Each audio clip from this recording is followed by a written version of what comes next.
dull, or dream you were somewhere else. Escape.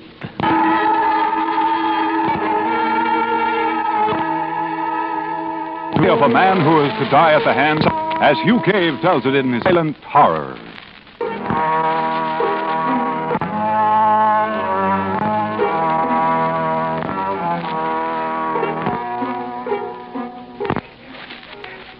That watch, huh?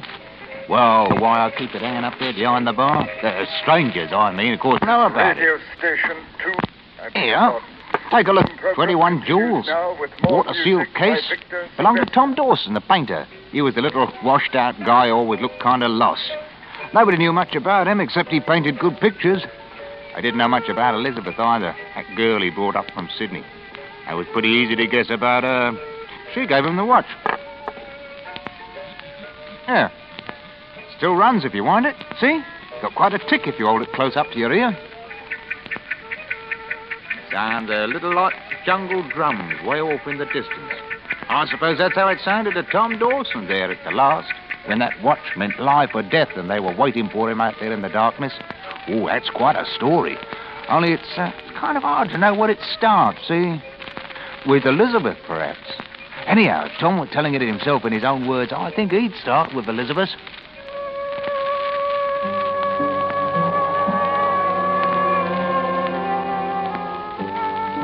They didn't understand Elizabeth.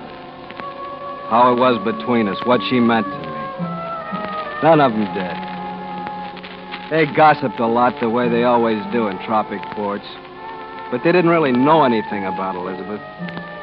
They didn't know how sweet and how convincing she could be. How she could wrap a man around her finger. Like the time she gave me the watch. Go on, Tom, open it. I want to see if you like it. Like what, Elizabeth? Open it and see. You come home with a package and... It's a watch. Mm-hmm. It's a good one, too. It's made for the tropics. All sealed and everything. It'll run forever. Yeah, honey, but where'd you find a watch like this in Port Moresby? Well, I didn't exactly. I got it from Captain Ducar. Ducar? He has a trading schooner. I used to know him in Sydney. Yes, I think I've heard him mentioned recently around the bar at the hotel. Probably. He's been in port for a couple of weeks. Do you really like it, Tom?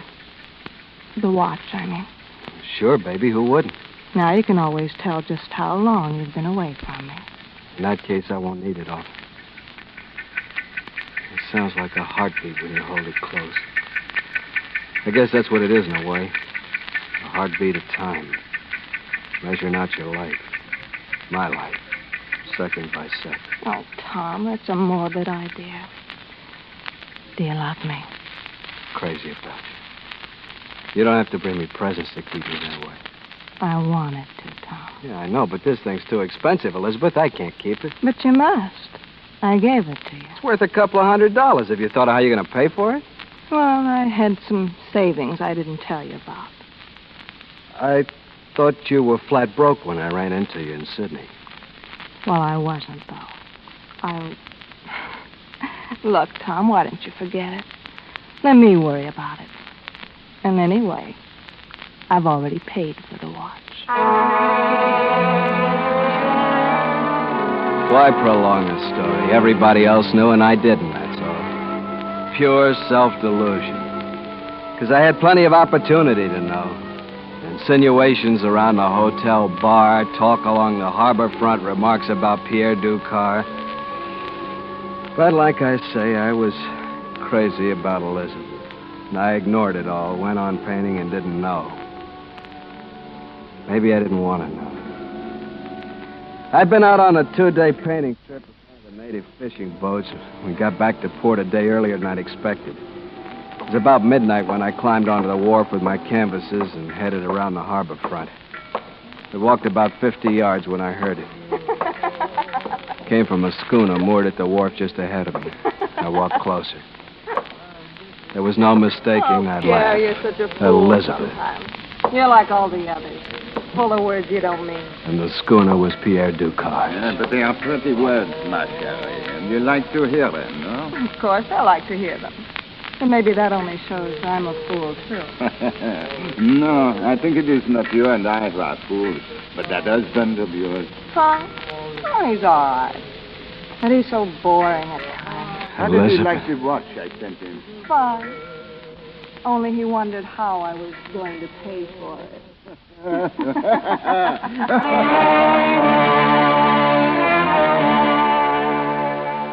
Some men would have killed one or both of them. Other men would have killed themselves. I didn't either. Standing there in the darkness, I realized suddenly that my whole life up to that moment had been completely useless. Nothing. And even Elizabeth, my Elizabeth, had been an illusion of my own, like a painting. And the real woman, too, was useless, hollow, nothing. I threw my paintings into the waters of the harbor, turned away into the night, and ran.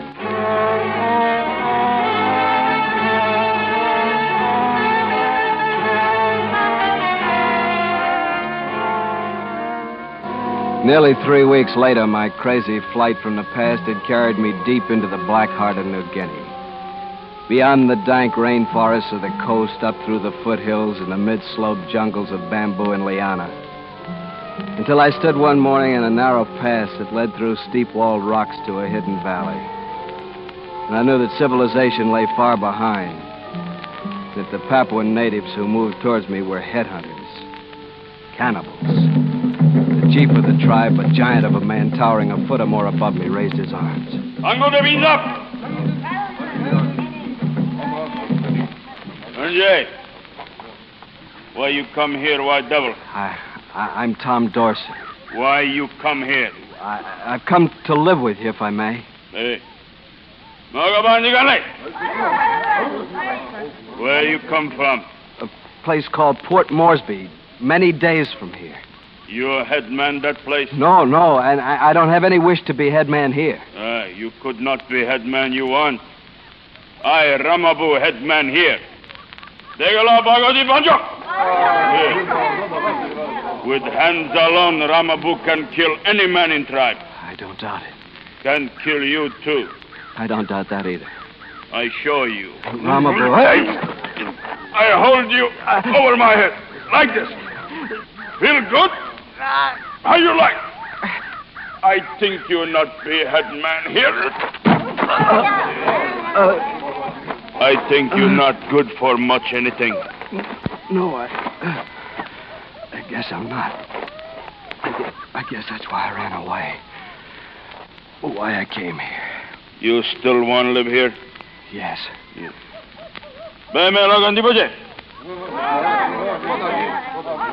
All right, you stay.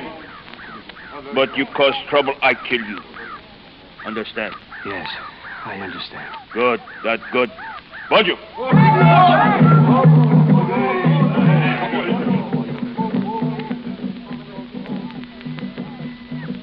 The weeks went by and gave me little time for thinking or remembering. I built a house at the far end of the valley, planted a garden, roamed the woods to search for berries and nuts, and lived the life the natives lived, timing each day by the watch which I still wore on my wrist. I was fairly content. The past seemed far away. Then Jerry came into my life.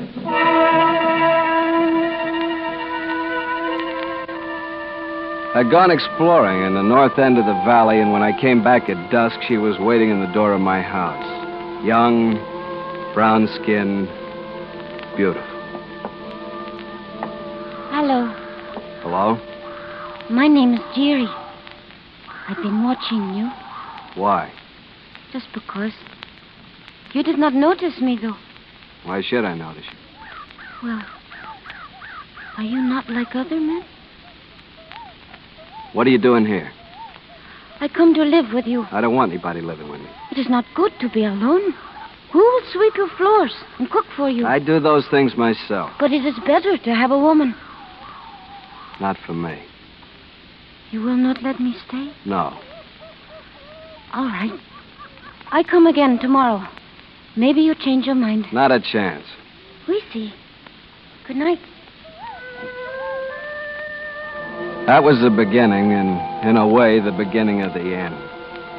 Jerry came back the next day, and the next, and the next.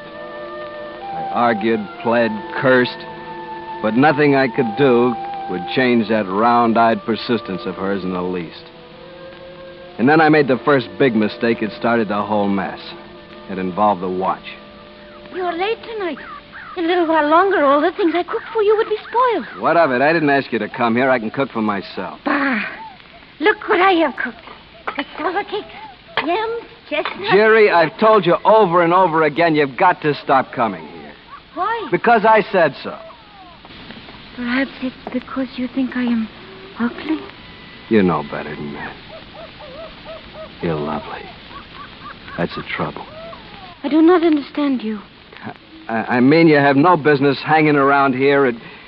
Look, Jerry, I already have a woman, a wife, back in Port Moresby. You love her? Yes. She is coming here then? No, she won't be coming. Then it does not matter. What good is she? That's not the point. Look, she gave me this. See, it says from Elizabeth. That's her name. To Tom. That's me. What is this thing? It's a watch. What does it do? Well, it counts the hours, tells what time the sun will come up, and tells when it'll go down. How does it do these things? Is it magic? Well, yes, in a way you could call it magic. And that is why you will not let me stay? Because the woman has given you this thing? That's right. But she is not coming here? No, she isn't. Tom, you know what I think? No. I think you big fool.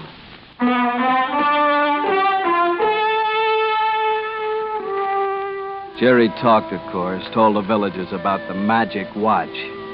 By twos and threes, they came to look at it, stare at it solemnly, exchange a word or so of gossip, and depart. I welcomed them at first, realized how lonely I'd been, except for Jerry's daily visits. Now I'd suddenly become a popular celebrity. But there was one thing I hadn't counted on, and that one thing was Ramabu. Much talk in village of magic thing you keep here. Ramabu come see this thing. I'm glad you did. Welcome to my house. House. Fine house. You build with magic? No, I just happen to know a few things about construction. Better house than Ramabu. Thanks. Not good for one have better house than headman. Well, here, do you want to see the watch? Yeah. So this magic thing Ramabu hear about? Oh, it isn't really magic. It's just a watch. You and I know that. Yeah. Giri say magic. Tell sun and moon. Well, you know how women talk. Yeah, magic thing. Fine house. You know what I say when you come here? Yes? What I say? You said if I caused any trouble, you'd kill me. Is right. With these hands, I kill you. But I didn't think I'd caused any trouble. Just one way, go out of valley. And guards watch all time. I'm not planning to escape, if that's what you mean. You remember now. Ramabu headman here. And Ramabu can kill you. I watched him stride off, sneering a little, swaggering. I knew, of course, that he had the mind and attitudes of a 10-year-old child and that he was dangerous. But I didn't realize how deadly. Not then. So I went right ahead and made my one big final mistake.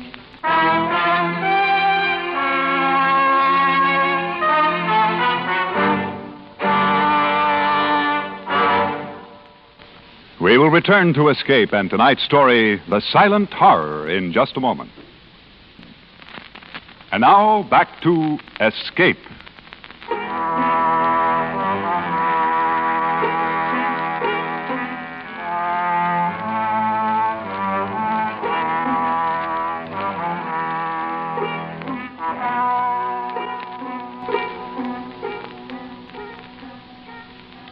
This is radio station 2FC, Port Moresby. Yes, that's the watch, all right. Radio program It's the same watch that continues figured now. in all of Tom Dawson's troubles, right up to the end. Or especially at the end, you might say. course, I didn't get it from Tom himself. No, a backcountry trader named Will Jonas brought it in one night. It's been hanging there behind the bar ever since. And once in a while, I wind it up when some stranger asks me what it's there for, like you did. Ticks away as good as new. Will's the fellow I got the story from, too, but sometimes, listening to that watch ticking away, I can almost imagine that Tom's telling the story himself, in his own words. The week after Ramabu came to see the watch, I started on a new project. Weeks before, I'd found a spring and a waterfall halfway up the cliffs behind my house. And I thought of a way to use hollow bamboo tubes to pipe the water to my kitchen. I spent nearly a month cutting the bamboo, carrying it up to the cliff, and fitting the lengths together. And then one day, everything was ready, and I turned the water into my new aqueduct. The villagers heard, of course, and came to marvel, taste the water, and look at me askance.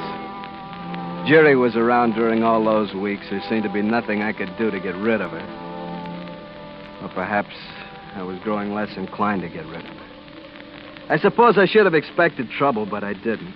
When trouble finally did come, it came right to my door. Come out! You! Come out! What is this? What's it all about? Ramabu, what's this all about? I come find out if man who live in better house than Ramabu. Man who make river come to house can also fight. Fight? You want spear, club, or hand? I don't want any of them. What reason have I got to fight with you? Maybe you want be head man. Of course not. I told you that before. Yes. People say you big man. Say we fight, see who is head man. I see. I don't have a choice, is that it? You want spear, bare hand. What's the difference? I'm no good at any of them. It was pleasant here. I thought maybe... Well, Ramabu, let's get on with it. I kill you bare hand. No! Lift you high like this. Throw you on ground. I kill you, magic man. Stop. Jerry, go back. If you kill him, Ramabu, the magic thing that makes the sun come up will stop. He told me so. It's lie, not true. There will never be a sun again. Only night and darkness. Jerry! Pancho de Devo! Toca Vidacote! Pango! Jabo! It is no use, Ramabu. They will not let you kill him. Put him down. Put him down. You tell them lie. Say. You live for a while. But I think this magic thing like bamboo sway in wind. I think one day it stop. Maybe. When it stop, I think sun still come up. If that happen, I kill you.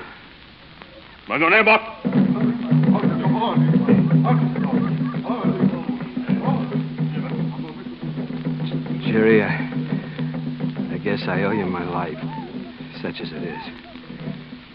Whatever you want of me, it's yours. Do you still love the woman in Port Moresby? No. Then do you love me? Jerry, if I dared love any woman, it would be you. I'm bigger fool than you. I wish I let him kill you.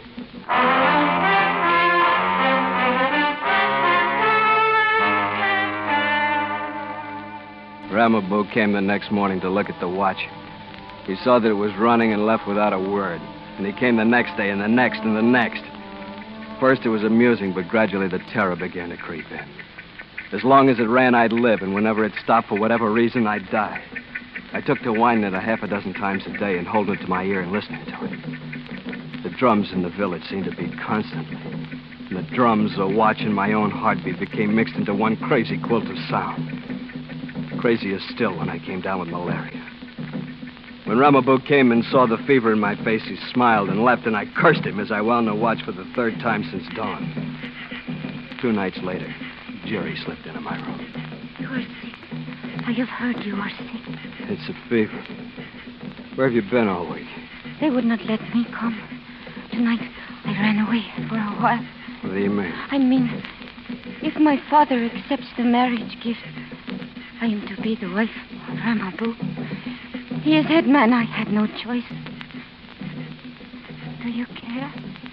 What if I did? I ask you, do you? If you were married to me, you could only look forward to being a widow. There is a way. If you Wait. care enough. Here, stop. Oh, what is wrong? Here, let me have it. I gotta get it started. I must have forgotten to wind it. What are you doing? What are you saying? It won't run. It won't run. Ramabu will find out. But it is running. Hold it to your ear. Huh? It was the drums that stopped. Oh, I thought it was a watch. Tom, I thought it was a watch. Listen. There is a way out of the valley. I know about. So do I, Jerry. There are 20 guards watching. No, I mean another one. It is behind the waterfall where you made the magic thing of bamboo. What? A little path goes up the cliff. Very steep. But I have climbed it. We can go together, if you care. But I'm sick. Maybe in a day or two. If the magic thing stops a day or two, maybe too late. If I'd known about it a week ago, before I caught the In a fever. few days, I may be married to Ramabu. All right, marry him. Don't say that. I'm sick, Jerry. I can't do it. Go ahead and marry him if you want. Leave me alone.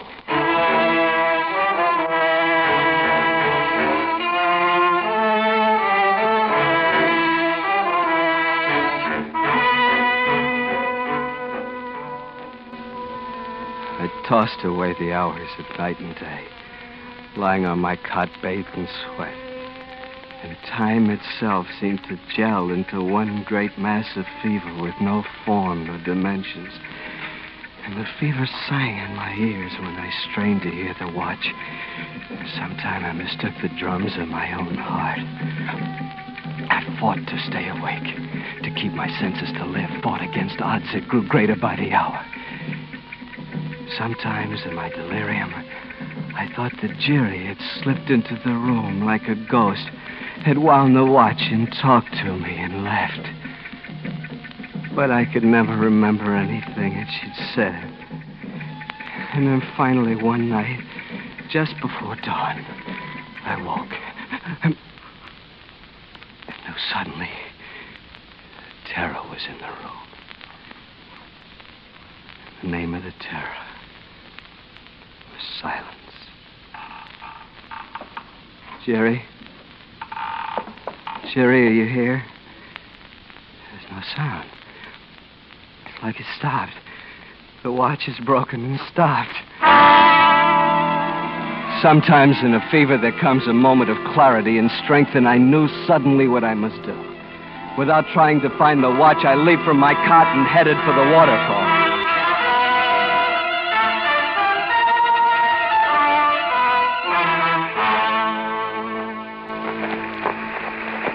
By daylight, I was halfway up the rock wall, drenched by the falling spray and dog-tired. But the slope from here on was gentler, and I kept moving on up the cliff. Now and then I stopped to look back, and that's when I saw her. Jerry! Wait! Hold me. But I saw something else, too. Jerry was 100 feet below me, and beyond her at the base of the cliff was Ramabu and half the tribe. There was nothing I could do now but pray. I love you. Hold me. Wait for me. I saw Ramabu raise his bow, draw back the arrow, and let it go. I saw her fall and lie there on the rocks. I saw Ramabu pick her up, carry her back toward the village.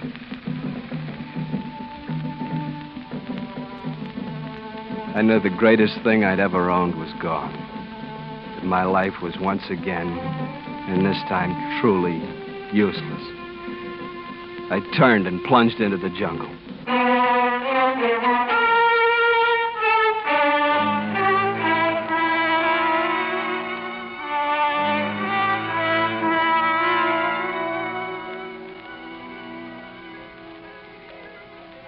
Well, I suppose it was a couple of 3 months later when Tom Dawson showed up in Port Moresby again. Elizabeth had sold all his paintings and left on Ducard's schooner long before, so Tom moved into his old house and he stayed pretty clear of everybody. Oh, except for an idea in the bar now and then. He didn't tell any of us what he'd done or where he'd been. And I suppose we never would have known if it hadn't been for a coincidence that happened one night. Yes, I was tending bar just as I am now, and suddenly some fella walks up and slaps a carter. On your feet, Joe. Will Jonas is back in town. Well, for the love of...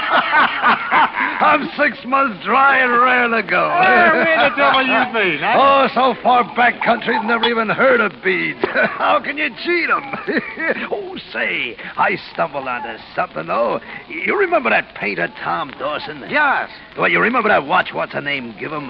Well,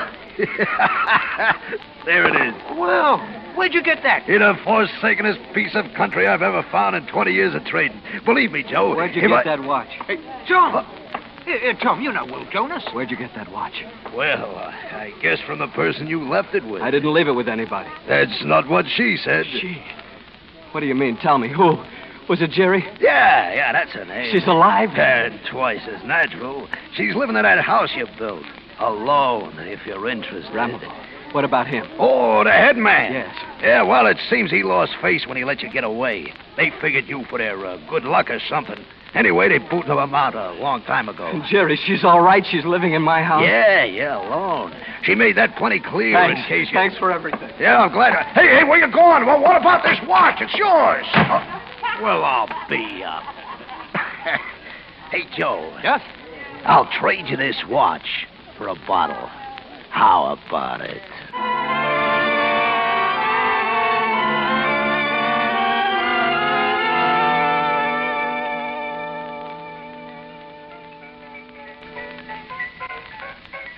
Well, that was 5 or 6 years ago. Nobody around here has ever seen Tom Dawson since. Because all of us have got a pretty good idea where he went, though. Yeah. And I'll lay odds on one thing, stranger. I'll bet you he's happy.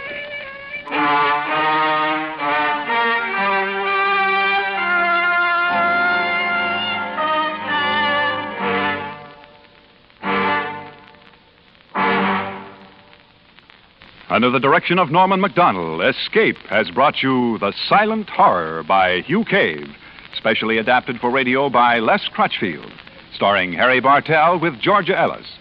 Featured in the cast were Jack Crucian, Ben Wright, Ann Diamond, Stan Waxman, and Lou Krugman. The special music for Escape is composed and conducted by Leith Stevens.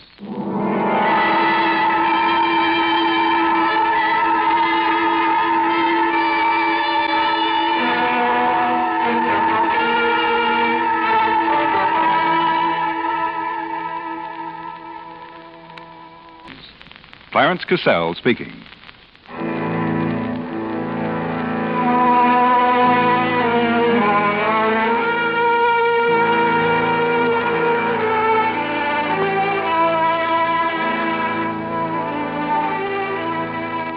This is the CBS Radio Network.